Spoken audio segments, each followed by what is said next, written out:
মুস্কি হেসে দিয়ে বলে, আবু জেহেল রে, বুঝতে পারো না, যারা 3টা পরীক্ষায় উন্নতি হয়ে কালেমা বুঝে অন্তরের সঙ্গে লাগিয়েছে, দুনিয়ার জমিনে আসমান থেকে জমিন পর্যন্ত ফাঁকা জায়গাগুলি যদি সম্পদ দিয়ে তাকে পরিপূর্ণ করে দাও, এই পৃথিবীর সব চাইতে সুন্দরীর সঙ্গে যদি তাকে দিয়ে দাও, আল্লাহর কসম করে বলি লাথি মেরে এইগুলি দূরে সরায় দেবে, ঈমান ছাড়বে না। কথা বলেন ঠিক কিনা? আবু জেহেল ডাকতে বললেন, ঈমানের পাওয়ার কি কাল সকালবেলা দেখা হবে?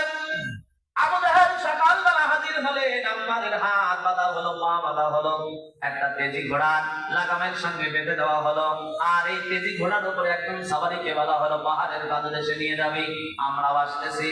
এবার হযরতে আম্মার রাদিয়াল্লাহু তাআলা আনহুকে বাঁধা হলো।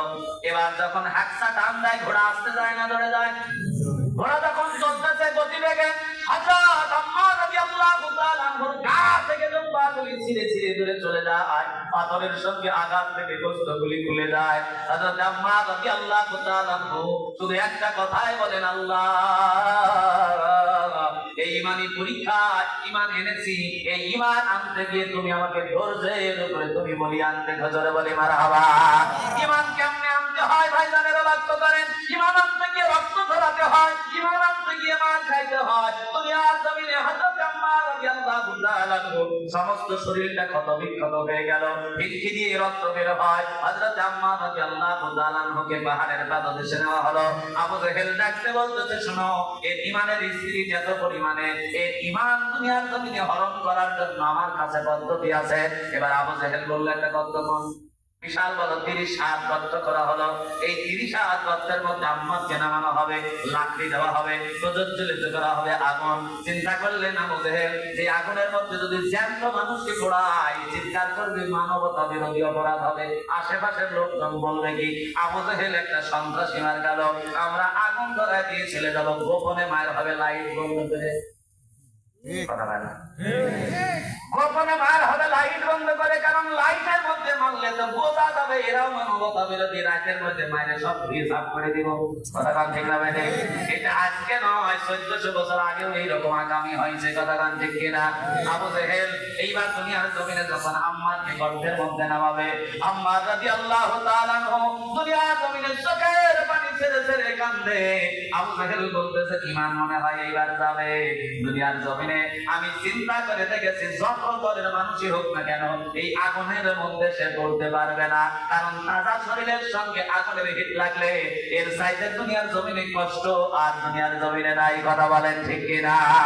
হযরত আম্মাকে ডাকতে বললেন, আম্মা তুমি কাঁদো, তোমার মাফ করে দেব, আমি বুঝতে পেরেছি আগুন দেখে তুমি ভয় পেয়েছো। হযরত আম্মার মুখে হেসে দিয়ে বলছেন, আবু জেহেল, বুঝতে তোমার একটু ভুল হয়েছে। আমি কান্দি এই জন্য, আমি কান্দি আমার দয়াময় আল্লাহ জীবন কেন আমাকে একটা দিল। সুবহানাল্লাহ।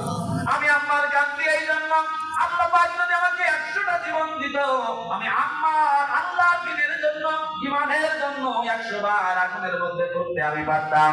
কিন্তু আমি এমন সময়ে দুনিয়ার জমিনে হযরত আবু বকর যাচ্ছিলেন রাস্তা দিয়ে।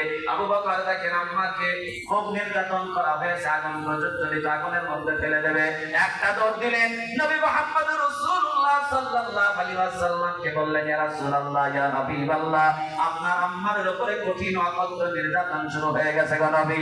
দুনিয়ার জমিনে আমি দেখে আসলাম, হয়তো আম্মাকে আগুনের মধ্যে ফেলা হবে। মুরগির বাচ্চা তিলে নিয়ে গেলে যেমন মা মুরগিটা সিলের পিছন পিছন জীবন বাজি রেখে উড়াল দেয়, দেখছেন আপনারা?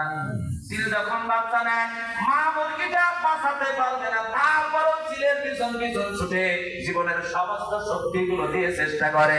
আল্লাহ রাসূল দৌড়াতে থাকলেন, আর দুনিয়ার জমিনে চিন্তা করলেন, আমার আম্মা পড়ে যাবে, তা হতে পারে না।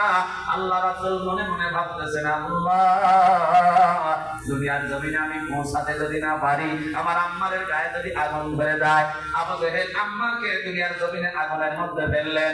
আল্লাহ রাসূল ওখান থেকে দোয়া করতেছেন, ইয়া রাব্বি, আল্লাহ, ইয়া নারু কুমি বারদাও সালামান আলা আম্মারা কামা কুনতা সালামান আলা ইব্রাহিম। আল্লাহ রাসূল এই দোয়া পাঠ করার পরে আল্লাহ রাসূল দৌড়াচ্ছেন। আল্লাহ রাসূল বলছেন, আল্লাহ, এই আগুনকে যেমন তুমি আমার জাতির পিতা ইব্রাহিমের জন্য ঠান্ডা করেছিলে, ও আল্লাহ এই রূপ ঠান্ডা আমার আম্মারের জন্য করে দাও। চিল্লায় বলেন না মারহাবা। যে রূপ ঠান্ডা জাতির পিতা ইব্রাহিমের জন্য করেছিলে, ওই রূপ ঠান্ডা আমি নবী দোয়া করতেছি, আল্লাহ আমার আম্মারের জন্য আগুনের গোলাটা ফুলের বাগান বানায় দাও। জোরে বলি না আমিন। আল্লাহ রাসূল যদি দোয়া করে এটা কবুল হবে কি হবে না? জোরে বলেন হবে কি হবে না? আবার খবরের কাগজ